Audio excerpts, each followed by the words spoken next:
Hello everyone. Previous class में हमने अपना चैप्टर शुरू किया हुआ था gaseous state and critical phenomena, जिसमें हमने प्रीवियस टॉपिक में वंडरवॉल इक्वेशन की बात की थी, जो रियल गैसेस की इक्वेशन है, जिसके हमने वंडरवॉल कांस्टेंट ए बी के यूनिट्स कर लिए थे और उसका सिग्निफिकेंस कर लिया था। ठीक है, अब बात करते हैं वंडरवॉल कांस्टेंट, जो वंडरवॉल इक्वेशन हमारे पास आई है। जैसे हमने पहले भी बात की थी कि ये जो रियल गैसेस की इक्वेशन है ये अलग अलग पे मीन्स लो प्रेशर पे या हाई प्रेशर पे, लो टेम्परेचर पे, हाई टेम्परेचर पे किस तरह से बिहेव करेंगे, अब हम उसकी बात करते हैं। ठीक है, तो हम बिहेवियर की बात करते हैं रियल गैसेस के। Explanation of behaviour of real gases important topic है। इनमें से अलग अलग पॉइंट्स में से पूछ लिया जाता है, मीन्स हाई टेम्परेचर पे पूछ लेंगे, आपसे लो टेम्परेचर पे पूछ लेंगे, इस तरह से। तो हम पहले केस की बात करते हैं, एट लो टेम्परेचर। अब देखो मेरे पास वंडरवॉल इक्वेशन क्या है, A P plus A upon V square, जो हमने पिछली क्लास में निकाली थी, V minus B is equal to R T. मैंने एन को 1 मोल लिया। ठीक है, इफ प्रेशर इज लो, अगर प्रेशर लो है, प्रेशर लो होगा तो वॉल्यूम क्या होगी, लार्ज।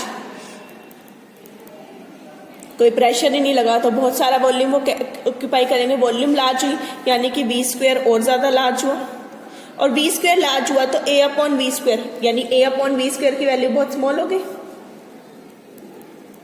क्योंकि डिनोमिनेटर में ना नीचे की तरफ इज वेरी स्मॉल। अगर इतनी स्मॉल है तो हम इसे निग्लेक्ट कर सकते हैं, वी कैन निग्लेक्ट इट। अगर मैं निग्लेक्ट कर दूंगी तो मेरे पास क्या बच जाएगा, खाली पी। तो हमारे पास इक्वेशन क्या आ गई, पी इंटू वी, यहाँ पे आ गया पी, ये टर्म कट गई। डन, एक चीज तो ये हो गई। दूसरा, अभी हमने कहा V is large, V is large, इसका मतलब B can be neglected as well, because volume बहुत ज्यादा है। बी क्या है, इफेक्टिव वॉल्यूम, किसकी, एक मॉलिक्यूल की। इतनी बड़ी वॉल्यूम के सामने इफेक्टिव वॉल्यूम तो बहुत छोटी सी है। So as V is large, B यानी कि effective volume can be neglected. अगर मैं निग्लेक्ट कर दूं तो मेरे पास इक्वेशन बिकम पी, ये कट गया, बी माइनस बी भी गया क्योंकि निग्लेक्ट कर दिया, तो हम P B is equal to R T. ठीक है, तो which of a gas, ideal gas equation. हमने पहले भी बात की है कि at low pressure this gases behave as ideal gases. Clear, तो हमारे पास ये आ गया। अब आ जाते हैं, हाई प्रेशर तो ले लिया, सॉरी लो प्रेशर तो ले लिया। अब दूसरा केस लेते हैं, एट मॉडरेट प्रेशर। प्रेशर हल्का रखना है थोड़ा सा, ठीक है ना, बहुत ज्यादा। अभी हाई प्रेशर की बात नहीं, प्रेशर थोड़ा सा ज्यादा हो गया इसकी कंपेरिजन में। ठीक है, एज पी इंक्रीजेस, जब पी इंक्रीज होगा वॉल्यूम क्या हो जाएगी, डिक्रीजेस। ठीक है, वॉल्यूम डिक्रीजेस, इसका मतलब ये टर्म में v डिक्रीज हो रहा है, v डिक्रीज हो रहा है तो a अपॉन वी स्क्वायर क्या हो जाएगा, हल्का सा इंक्रीज हो जाएगा। मतलब अब हम इसे निग्लेक्ट नहीं कर सकते। ठीक है, this can't be neglected.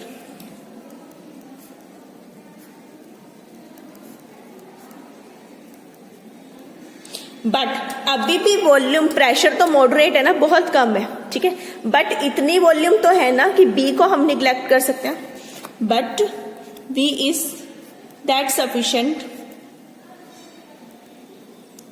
so we can neglect B। B को तो निग्लेक्ट कर सकते हो ना, पूरे को नहीं कर सकते, तो B निग्लेक्ट हो जाएगा, खाली क्या बचा V, तो V minus B become V, तो खाली V आ गया। तो अब इक्वेशन बिकम, पहले प्रेशर वाले फैक्टर को आप निग्लेक्ट नहीं कर सकते, बट आप इफेक्टिव वॉल्यूम को तो निग्लेक्ट कर सकते हो। तो हमारे पास ये इक्वेशन आ गई। ठीक है, तो मल्टीप्लाई कर दो तो ये जगह P V plus A upon V is equal to R T, और मुझे ए अपॉन वी की वैल्यू निकाल लो, और ये टर्म आ गई मेरे पास पी वी की वैल्यू। मुझे यहाँ से पी वी की वैल्यू निकालनी है, तो वो क्या आ जाएगी, R T minus A upon V. Done, P V R T ratio में लेके गए तो आर टी से डिवाइड कर दो 1 आ जाएगा, minus A upon R T V. Done, but इस पीवी अपॉन आर टी को मैंने जेड टर्म लिखी थी, तो जेड आ गया -1 अपॉन ए आर टी। अब देखो 1 में से कुछ फैक्टर लेस हुआ, कुछ माइनस हुआ ना, इसका मतलब जो भी आंसर आएगा वो 1 से क्या हो जाएगा, लेस हो जाएगा। ठीक है, यानी कि कंप्रेसिबिलिटी फैक्टर 1 से लेस आ गया, तो ये हमारे पास क्या हो गया, गैस क्या शो करेंगी, डेविएशन। ठीक है, तो पीवी वाली जो टर्म है it is less than RT by factor this. ठीक है, मीन्स हम क्या कह रहे हैं, जेड यानी कि compressibility factor is less than 1। ठीक है, लेस देन 1, ये किससे कम है, 1 से कम है। क्लियर, तो मॉडरेट प्रेशर पे ये बिहेवियर शो करेंगे। क्लियर, नेक्स्ट आते हैं third case, at high pressure. अब हाई प्रेशर की बात करो, अब प्रेशर को बहुत हाई कर देना। ठीक है, एज प्रेशर इंक्रीजेस, ठीक है, V क्या हो जाएगा, डिक्रीजेस। V डिक्रीज हुआ, इसका मतलब क्या हो गया, V की वैल्यू डिक्रीज होगी। तो अब A/V² फैक्टर है, इस ये इंक्रीज तो होगा बट इतना तो इंक्रीज नहीं हुआ ना जितना प्रेशर इंक्रीज हो गया। प्रेशर तो बहुत ज्यादा हाई है, ये फैक्टर इंक्रीज हुआ बट इतना तो नहीं। ठीक है, is increases but not as high as P, उतना इंक्रीज नहीं हुआ जितना P इंक्रीज हुआ। सो वी कैन निग्लेक्टेड, हम इसको क्या कर सकते हैं, निग्लेक्ट कर सकते हैं। ठीक, डन। अब V तो डिक्रीज हो गया, वॉल्यूम डिक्रीज हुई, तो B can't be neglected.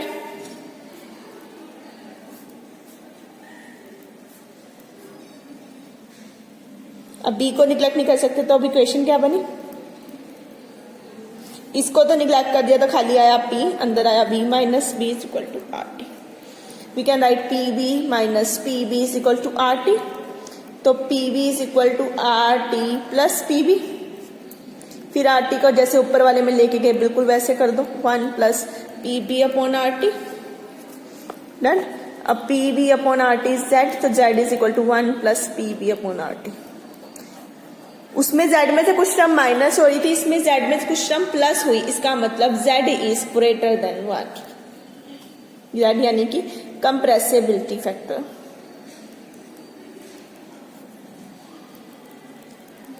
Greater than 1, ये किस में आ जाएगा, ग्रेटर देन 1। ठीक है, इस केस में क्या होगा, मिनिमा हमारा आएगा। ठीक है, मिनिमा के बाद हमारे यहाँ पे गैस क्या शो करेगी, डेविएशन शो करेगी। जैसे हमने कहा था ना पॉजिटिव एंड नेगेटिव डेविएशन, वही सेम चीज यहाँ पर हमारे पास ऑब्जर्व हो जाएगी। इसमें ग्रेटर देन 1 और इसमें लेस देन 1। क्लियर, तो लो प्रेशर, मॉडरेट प्रेशर और हाई प्रेशर की बात होगी। ठीक है, अब बात करते हैं एट हाई टेम्परेचर। थर्ड हो चुके हैं, next fourth is at high temperature.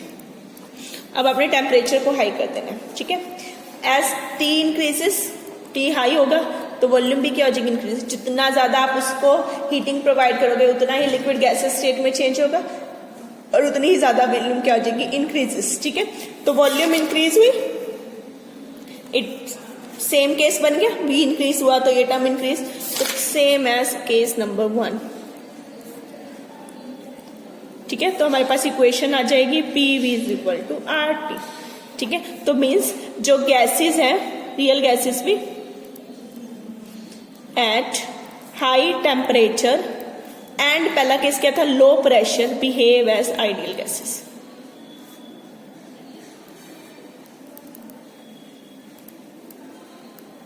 Ideal gas की तरह ये क्या करती हैं, बिहेव करती हैं। Clear, done. तो अब आते हैं अपने नेक्स्ट पॉइंट पे। नेक्स्ट ये वाला अलग है, यहां पर हम एक्सेप्शन बिहेवियर की बात करें, exceptional behaviour of hydrogen and helium.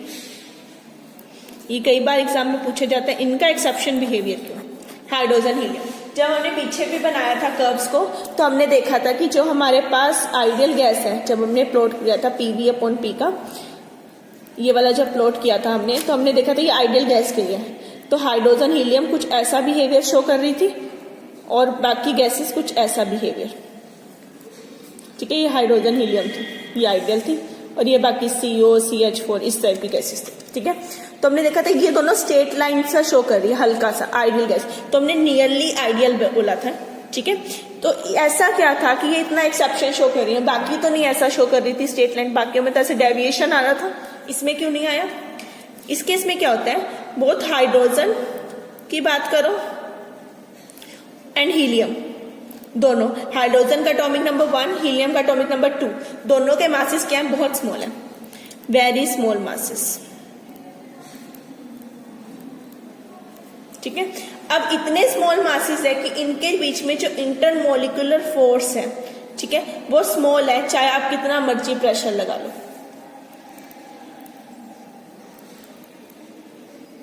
Force is small at very high pressure. Pressure high मतलब आपने गैस को कंप्रेस किया, बहुत हाई प्रेशर हुआ, सारे मॉलिक्यूल पास पास आ गए, यानी उनके फोर्स ऑफ अट्रैक्शन इंक्रीज होना चाहिए, इंटरमोलिकुलर फोर्स। बट इस केस में मासेस इतने छोटे हैं कि उनके ऊपर फोर्स ऑफ अट्रैक्शन पे प्रेशर का कोई फर्क ही नहीं पड़ता। जब फर्क ही नहीं पड़ता तो A अपॉन जो v² वाली टर्म है इज नेग्लेजिबल। उस टर्म को हम क्या कर सकते हैं, नेग्लेजिबल कर सकते हैं। अगर हम उसी को निग्लेक्ट कर देते हैं, ठीक है, तो अंडर ऑल कंडीशन ऑफ, ये तो सभी के लिए है ना, ये तो हर किसी के लिए देगी, चाहे प्रेशर हाई करो चाहे प्रेशर लो करो, उस पर प्रेशर का कोई फर्क नहीं है। At all condition of temperature and pressure, ठीक है, सारी condition condition of pressure and ordinary temperature. Temperature पे तो थोड़ा बहुत डिपेंडेंट है, फिर भी प्रेशर पे नहीं है। तो हमारे पास इक्वेशन क्या, P, इसके साथ वाली टर्म हमने निग्लेक्ट की, P minus B is equal to RT, तो PV minus PB is equal to RT, तो PV is equal to RT plus PV। फिर से PV अपॉन RT कर दो, यानी कि Z आ जाएगा, which is equal to 1 plus PB upon RT, ठीक है। इस केस में भी कंप्रेसिबिलिटी फैक्टर ग्रेटर देन 1 है।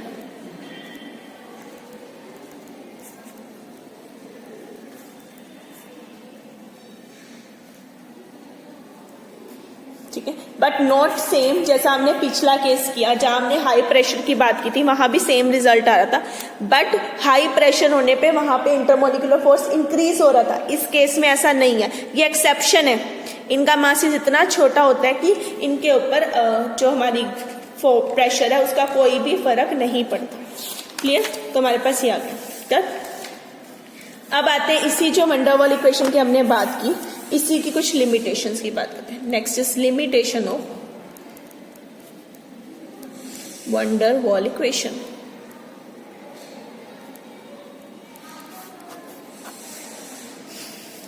वंडर वॉल इक्वेशन की बात करें तो वंडर वॉल ने काफी हद तक हमारे आइडियल गैस बिहेवियर को सेटिस्फाई किया था, ठीक है, बट ये कहां फेल हो गया, कहां पे फेल हुआ, at this fails at high pressure की बात करो या फिर और लो टेम्परेचर, इस पे ये क्या हो गया, फेल हो गया, ठीक है, बिकॉज इस पे इन्होंने क्या शो कर दी, डेविएशन शो कर दी। डेविएशन में क्या है, दो कांस्टेंट है, ए और बी। ए और बी हमारे क्या है, wonder wall constants,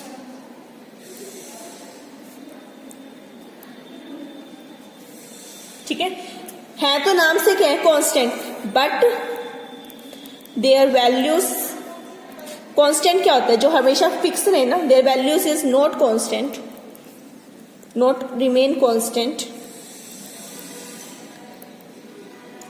at all temperature and pressure, ठीक है। ये हर टेम्परेचर और प्रेशर पे कांस्टेंट नहीं आए, इनके वैल्यू में चेंज आ रहा था। जैसे अगर मैं प्रेशर को इंक्रीज कर देती हूँ तो प्रेशर इंक्रीज होने से जो बी की वैल्यू है वो क्या हो जाएगी, डिक्रीज हो जाएगी, ठीक है। एज प्रेशर इंक्रीजेस बी क्या हो जाएगा, डिक्रीजेस, ठीक है। और सिमिलर वे में अगर मैं टेम्परेचर को डिक्रीज कर देती हूँ, टेम्परेचर डिक्रीज हुआ तो मतलब मॉलिक्यूल एक दूसरे के पास पास आए, इंटरमोलिकुलर फोर्स क्या हो गया, इंक्रीज हो गया, देन ए क्या हो जाएगा, इंक्रीजेस। जबकि ये तो कांस्टेंट थे ना, जब ये कांस्टेंट है इनकी वैल्यू तो हमेशा सेम रहनी चाहिए, किसी भी टेम्परेचर प्रेशर पे ले लो, पर ऐसा नहीं हुआ, इनकी वैल्यू हमेशा क्या आ रही थी, अलग अलग आ रही थी। अगर मैं प्रेशर को इंक्रीज कर दूं या डिक्रीज कर दूं, ऐसे टेम्परेचर को इंक्रीज कर दूं या डिक्रीज कर दूं, क्लियर। तो हमारे पास इस तरह से अलग अलग क्या आ रही थी, इक्वेशंस आने लग गए। डन। तो हमारे पास ये यहाँ पर क्या हो गया, फेल हो गया। डन। तो ये तो आगे इसकी लिमिटेशन। डन।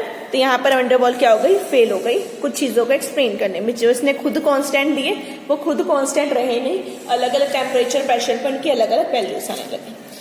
अब बात करते हैं इसकी एप्लीकेशंस की। तो next topic is applications of wonder wall equation. अब वंडर वॉल की एप्लीकेशंस की बात करते हैं। तो सबसे पहली जो इसकी सबसे मेजर इंपॉर्टेंट एप्लीकेशन है इन कैलकुलेशन ऑफ बॉयल्स टेम्परेचर।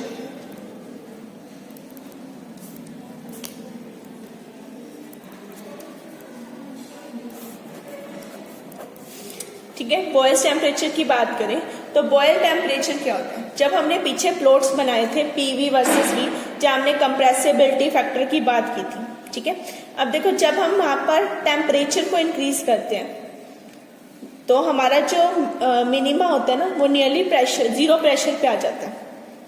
ठीक है, इसका मतलब एज टेम्परेचर इंक्रीजेस मिनिमा कहाँ जाएगा, नीचे की तरफ जाएगा। ठीक है, तो अगर टेम्परेचर मिनिमा डिक्रीजेस ऐसा होता है, मिनिमा जो होगा उसका नीचे की तरफ जाता रहेगा। बहुत हाई टेम्परेचर कर दो, एट वेरी हाई टेम्परेचर, तो क्या होगा, नो मिनिमा ऑब्जर्व। अगर कोई मिनिमा ही नहीं आएगा तो गैसेस कैसा बिहेव करेंगी, आइडियल गैस की तरह ना। अब ये मिनिमा था ना, ऐसे था, अगर ये मिनिमा ही नहीं आया तो गैसेस लाइन कैसे आ गई, स्टेट लाइन। ये मिनिमा था ना, ये है मिनिमा। अगर मिनिमा ही नहीं आया तो हमारी लाइंस कैसे आ गई, स्टेट। कैसी स्टेट, जैसी हाइड्रोजन हीलियम में आ रही है, we get straight line.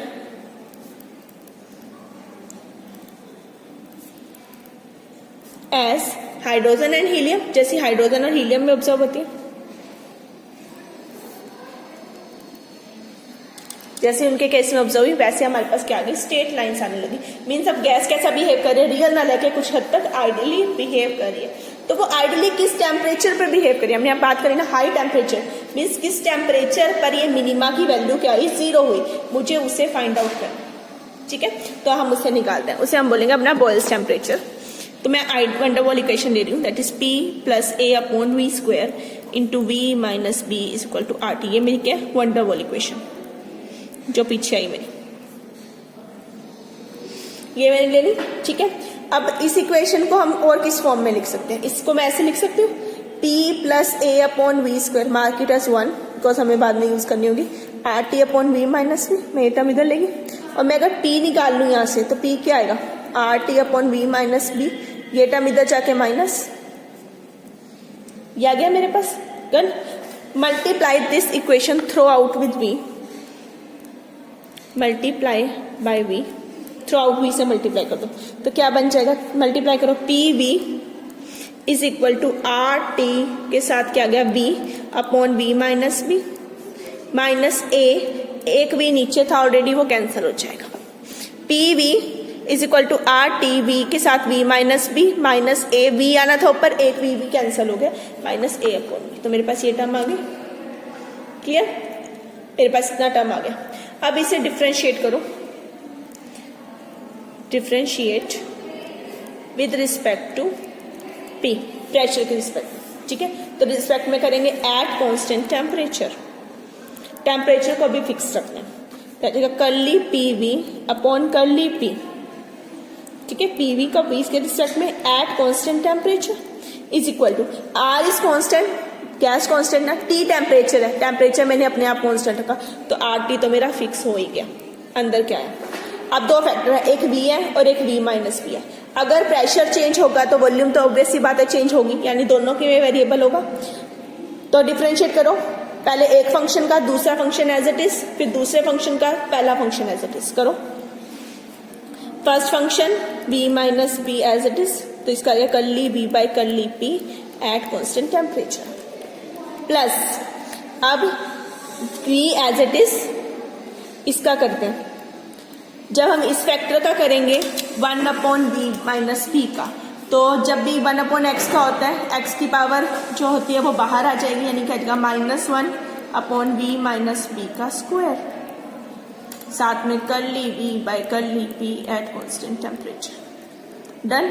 Minus ये भी तो रह गया ना, 1/v का डिफ्रेंसिएशन करोगे, 1/v का डिफ्रेंसिएशन करते तो -1/v² curly v by curly p at constant temperature, मेरे पास ये आ जाएगा। दो फंक्शन थे, first function as it is differentiation of second plus second function as it is differentiation of first, इसका डिफ्रेंसिएशन करके मैंने लिख दिया। क्लियर?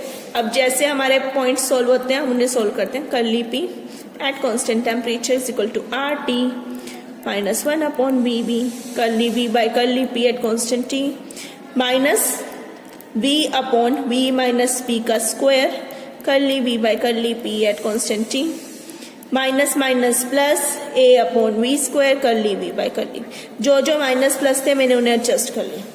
अब तीनों के अंदर एक टर्म हमारी कांस्टेंट आ रही है, कॉमन आ रही है, देखो curly v by curly p तीनों में बाहर ले लो।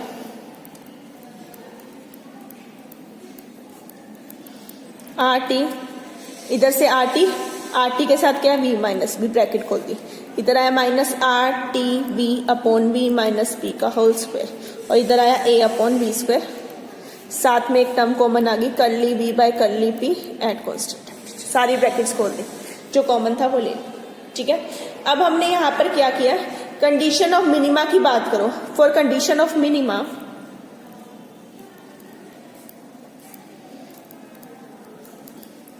के लिए दिस टर्म शुड बी 0, ये आपको याद रखना है, दिस शुड बी 0। अगर ये 0 होती है दैट मीन्स ये साइड 0 हो जाएगी, ये 0 है तो आइदर दिस 0 और this 0, this can't be 0 because volume में चेंज हो रहा है, this can't be 0, that means ये टर्म क्या आ जाएगी 0।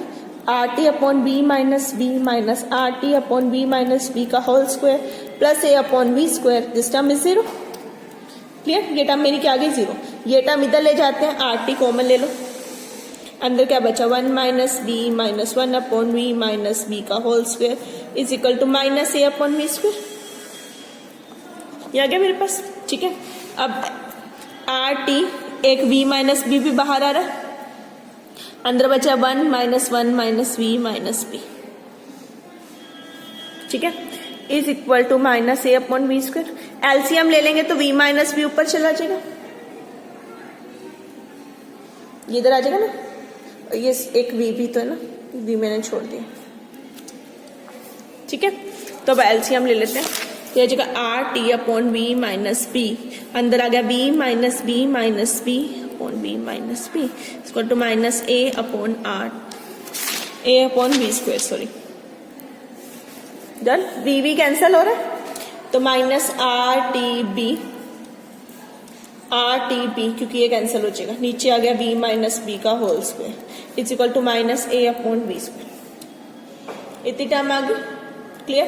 अब यहां से RT minus minus cancel, b इधर चला गया a/b, डन, और ये टर्म भी इधर चलेगी यानी कि v माइनस b का whole square upon v²। Clear? इतना आ गया। अब मिनिमा के लिए हमने क्या बोला, मिनिमा में प्रेशर क्या चला जाएगा 0, मीन्स व्हेन T इज 0, कोई प्रेशर है ही नहीं तो वॉल्यूम क्या होगी, सबसे ज्यादा होगी, यानी कि volume means infinity, V will be infinity. अगर V इन्फिनिटी है उसमें से एक छोटा सा फैक्टर माइनस हो जाए तो हमें तो कोई फर्क नहीं पड़ेगा, that means V minus B can be write as B। अगर इनफाइनाइट में से आप 0.1 वाली चीज माइनस b कर दो तो उससे तो कोई फर्क नहीं पड़ेगा, तो ये चीज b बन गई। Put this in equation 1, equation 2 sorry, तो ये RT is equal to a/b, ये आ गया v² अपॉन v², कैंसिल, तो ये आ जाएगा RT/ab, इतना आ गया हमारे पास। अब जिस पॉइंट पर P की वैल्यू 0 होगी वो टेम्परेचर कौन सा है, बॉयल्स टेम्परेचर, तो T can be write as TB is Boyle's temperature. मुझे उस बॉयल्स टेम्परेचर को निकालना था तो वो आ गया A/RB, ये आ गया मेरा बॉयल्स टेम्परेचर। ठीक है, तो ये मेरी वैल्यू किसकी आ गई, बॉयल्स टेम्परेचर की वैल्यू आ गई। क्लियर? तो PV में हमारे पास जो टर्म आ गई वो क्या आ गई, दिस टेम्परेचर, मीन्स इस टेम्परेचर पे जो हमारी गैस है वो कैसा बिहेव करेगी, जैसे कि वो एक कैसी है, आइडियल गैस इक्वेशन। कैसे, अब बात करते हैं किस तरह से बिहेव करेगी। ठीक है, means at Boyle's temperature gas behave as ideal. Means एक जो रियल गैस इक्वेशन है वो आइडियल बनेगी, यानी कि जो वंडरवॉल है उससे मुझे आइडियल पे आना है। तो वंडरवॉल इक्वेशन क्या थी? P/A/V² into V minus V is equal to RT। ठीक है, A B हमारे कांस्टेंट है। अब हमने कहा प्रेशर इज नॉट हाई, ठीक है, बट प्रेशर हाई नहीं है, प्रेशर तो हम बहुत कम ले रहे हैं ना, प्रेशर कम है तो इसका मतलब वॉल्यूम हमारी क्या हो जाएगी? ज्यादा हो जाएगी। प्रेशर कम वॉल्यूम कम, ठीक है, इसका मतलब A अपॉन इसी को थोड़ा सा और सोल्व करके लिख रही हूं मैं, मल्टीप्लाई करके, ताकि हमें रखना आसान हो जाए। पहले मल्टीप्लाई करते हैं, PV plus A upon B minus PB minus AB upon V² is equal to RT। मेरे पास ये इक्वेशन आ गई। ठीक है, जैसे आइडियल गैस इक्वेशन निकालनी है, PV इज इक्वल टू ना, तो PV इधर रखो, बाकी सारी टर्म उधर, RT minus A minus B plus PB plus AB upon V²। ठीक है, अब जैसे हमने कहा प्रेशर बहुत हाई नहीं है, प्रेशर हाई नहीं है तो वॉल्यूम भी ज्यादा नहीं होगी, ठीक है, लो नहीं होगी, तो वो लो नहीं है, इसका मतलब AB upon V² can't be neglected. ठीक है, AB upon V² can't be neglected, हम इस टर्म को नहीं निगलेक्ट कर रहे अभी। ठीक है, सॉरी, B की वैल्यू अगर लार्ज होएगी, प्रेशर कम है हमारे पास तो वॉल्यूम बहुत ज्यादा होगी, अगर वॉल्यूम ज्यादा है तो V का स्क्वायर क्या हो गया? कम हो गया, that mean this can be neglected. हम इस टर्म को क्या कर सकते हैं? निगलेक्ट कर सकते हैं। अगर ये निगलेक्ट हो जाती है, अब बची हमारे पास ये तीन टर्म्स, ये गई ना, तो PV is equal to RT minus A upon V plus PB। अब ये चीज आ गई, डन। अब आते हैं वॉल्यूम पे। ठीक है, वॉल्यूम की बात करो तो volume can be write as A upon V। ठीक है, तो हम इसे A अपॉन V भी लिख सकते हैं वॉल्यूम को। यहाँ पे देखो ना, वॉल्यूम हमारी क्या है? A upon V। तो इस टर्म को हम किससे रिप्लेस कर सकते हैं? RT बाई P से। This term can be replaced as RT by P। तो हम वॉल्यूम को RT बाई P से भी क्या कर सकते हैं? रिप्लेस कर सकते हैं। तो mark it as equation number 3।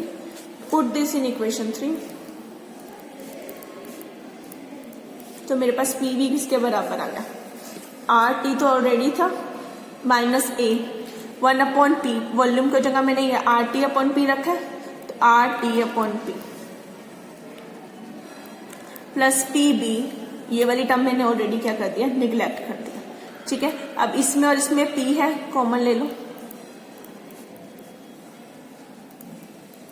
तो ये पहले आ जाएगी, ये माइनस है, पीछे लिख रही हूँ A अपॉन RT। इतना आ गया मेरे पास। ठीक है, डन। अब ये चलो, अब हमने कहा कि ये गैसेस आइडियल गैस की तरह बिहेव करेंगी एट बॉयल्स टेम्परेचर। तो at Boyle's temperature, Boyle's temperature यानी टीबी की वैल्यू कितनी है? A upon RB। तो मैं सबको यहाँ पर बॉयल्स टेम्परेचर से रिप्लेस कर दूं, तो ये बन गया RTB plus PB minus A RTB। TB की वैल्यू कितनी है? A into RB। AR cut गया, B माइनस B 0 हो जाएगा, तो ये पूरी टर्म खत्म। तो मेरे पास रिजल्ट क्या गया? PV is equal to RTB, which is ideal gas equation. अब देखो, हम शुरू हुए थे वंडरवेल गैस इक्वेशन से, वंडरवॉल की इक्वेशन से, जो रियल गैसेस की थी। बॉयल्स टेम्परेचर पे उसने कैसा बिहेव कर दिया? As a ideal gas. ठीक है, तो बॉयल्स टेम्परेचर पे आते आते वो गैस कैसी बन गई? हमारी आइडियल गैस। ठीक है, अब इसी पे न्यूमेरिकल कैसे आ जाते हैं? आपको न्यूमेरिकल के लिए A की वैल्यू, आपको ये फॉर्मूला याद रखना है, आपको A गिवन होगा, B गिवन होगा, R की वैल्यू आप गैस कांस्टेंट की पुट करोगे, जैसे भी यूनिट होंगे। ठीक है, उसके अकॉर्डिंग आप क्या निकालोगे? यहाँ से बॉयल्स टेम्परेचर की वैल्यू को फाइंड आउट करोगे। ठीक है, तो यहाँ से हमारी वैल्यू क्या आ जाएगी? Boils temperature. तो ये हमारी फर्स्ट थी एप्लीकेशन, जिसमें हमने क्या निकाला? Boils temperature. सेकंड एप्लीकेशन की बात करते हैं, इसकी हेल्प से हम मॉलिक्यूलर डायमीटर निकाल सकते हैं इन कैलकुलेशन ऑफ मॉलिक्यूलर डायमीटर।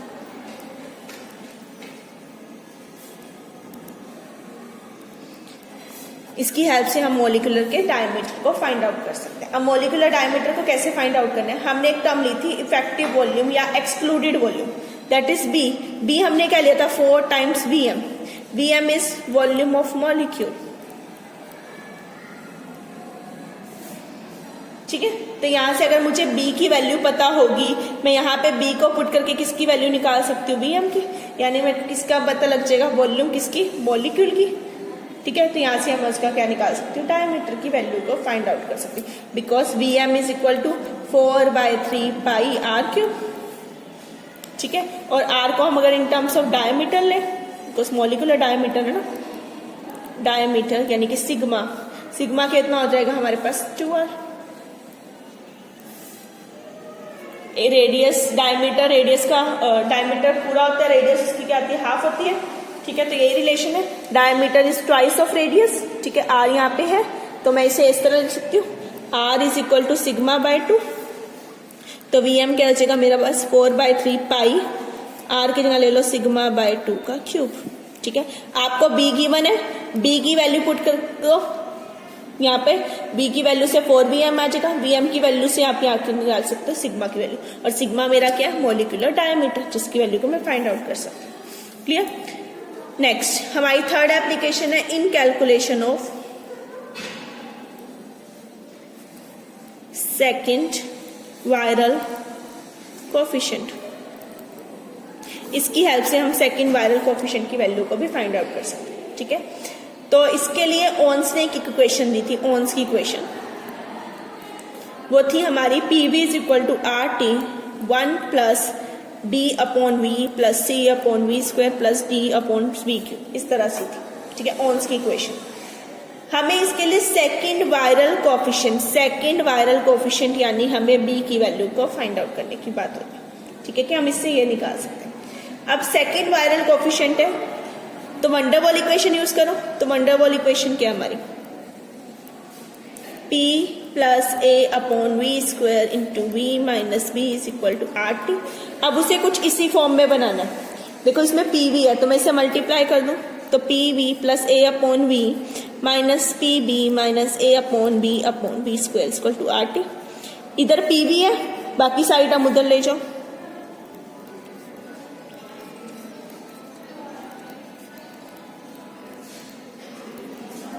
इतना आ गया मेरे पास। ठीक है, अब देखो as A and B are small constants है ना, A और B तो इतने ज्यादा नहीं है हमारे पास, मुझे इक्वेशन को कुछ इस फॉर्म में लेकर आना, A and B can B small. ठीक है, अगर प्रेशर ज्यादा ना हो, if pressure is not high, अगर हाई नहीं है तो वॉल्यूम क्या आ जाएगी, इंक्रीज हो जाएगी। वॉल्यूम इंक्रीज होगी तो 1/V² क्या आ जाएगा, डिक्रीज हो जाएगा। तो मैं A/V² वाली टर्म को निग्लेक्ट कर सकती हूँ, कैन बी निग्लेक्टेड, जैसे पीछे किया बिल्कुल वैसे।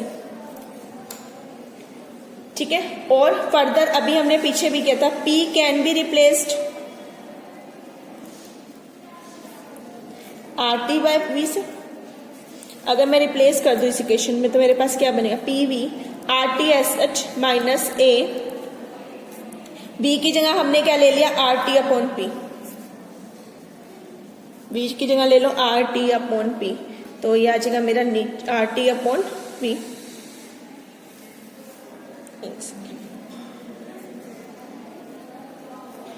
तो माइनस A/V प्लस P की जगह मैंने क्या ले लिया, RT/V।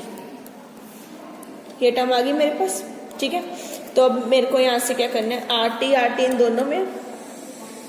ठीक है, तो इससे मैं ऐसे लिख सकती हूँ, RT, पहले ये टर्म लिखी PRT/V माइनस A/V, इन दोनों में V है,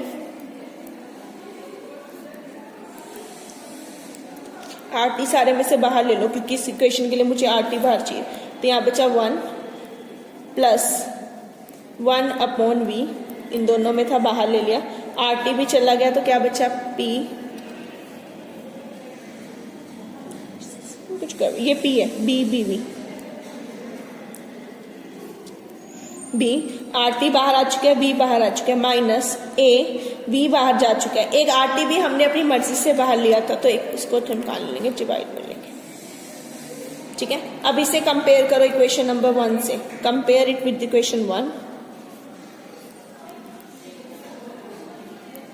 अब देखो PV बराबर है RT बराबर है 1 बराबर है D/V, 1/V भी बराबर है, B की जगह क्या आ गई, ये टर्म आ गई। So B is equal to B minus A/RT, तो मेरे पास B की वैल्यू। जो मुझे निकालना था, यानी कि सेकंड वायरल कोएफिशिएंट था, वो मैंने इसकी हेल्प से क्या कर लिया, फाइंड आउट कर लिया। डन। तो यहाँ से ये तो इसकी क्या आ गई, एप्लीकेशन आ गई। तो हमने इसकी 3 एप्लीकेशन पढ़ी। First, calculation of boils temperature में हम इसे यूज कर सकते हैं। सेकंड, डायमीटर निकाल सकते हैं, दोनों बहुत ज्यादा इंपॉर्टेंट है, स्पेशली बॉयल्स टेम्परेचर वाली। और देन हम इससे क्या निकाल सकते हैं, हमारा सेकंड वायरल कोएफिशिएंट जो ओन्स की इक्वेशन है, उसकी हेल्प से इसकी वैल्यू को फाइंड आउट कर सकते हैं। क्लियर। अब आते हैं कि इसमें न्यूमेरिकल कैसे आते हैं। तो कोई न्यूमेरिकल देख लेते हैं। फर्स्ट करो, आपको क्वेश्चन गिवन है, calculate the wonder wall equation, मतलब आपको टेम्परेचर फाइंड आउट करना है। सपोज आपको ए बी भी निकालने को आ सकते हैं, ठीक है। आपको किसी भी उसमें फाइंड आउट करने को दे देंगे, आपको टेम्परेचर फाइंड आउट करना है, सपोज करो, ठीक है। एन की वैल्यू दे देंगे, जैसे क्वेश्चन में एन की value 3 moles of S2, suppose करो SO2, ठीक है। ए की वैल्यू इसके लिए आप 6.7 लीटर कन्वर्ट्स लीटर स्क्वायर, आपको ए की वैल्यू ये गिवन है, बी की वैल्यू गिवन है ये, और आर की वैल्यू गिवन है ये,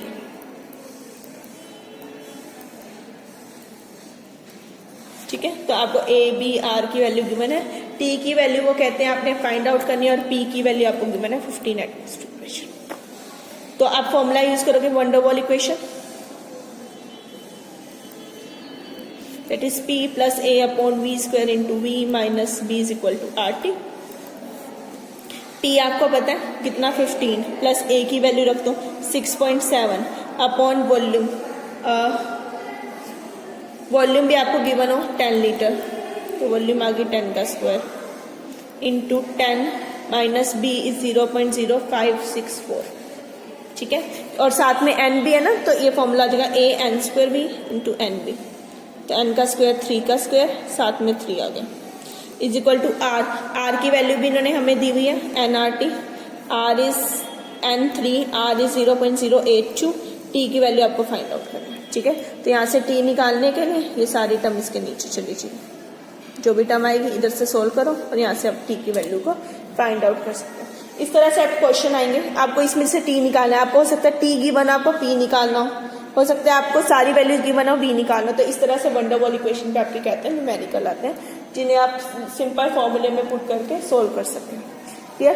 ऐसे बॉयल्स टेम्परेचर है, उस पर आपका जैसे TB का फॉर्मूला A/RB, A की वैल्यू पता होगी आपको, R की वैल्यू और B की वैल्यू, तो आपने TB की वैल्यू निकालनी है। ऐसे डायमीटर निकालने को आ सकता है, ठीक है। तो ये थी हमारी वंडर वॉल इक्वेशन, उसकी एप्लीकेशन और उसके कुछ न्यूमेरिकल्स किस तरह से आएंगे। अब एक लास्ट जो हमारी क्लास रहेगी उसमें हम अपना क्रिटिकल फिनोमिना की बात करेंगे कि क्रिटिकल फिनोमिना क्या है, जो इसका सेकंड पार्ट है चैप्टर का, और कैसे हम क्रिटिकल फिनोमिना, क्रिटिकल कांस्टेंट्स होते हैं, एंड्रयू का एक्सपेरिमेंट करेंगे, और वंडर वॉल इक्वेशन को ही जो हमने निकाली है उसे क्रिटिकल फॉर्म में निकालेंगे। ओके, तो ये हम अपनी नेक्स्ट क्लास में करेंगे। Thank you everyone.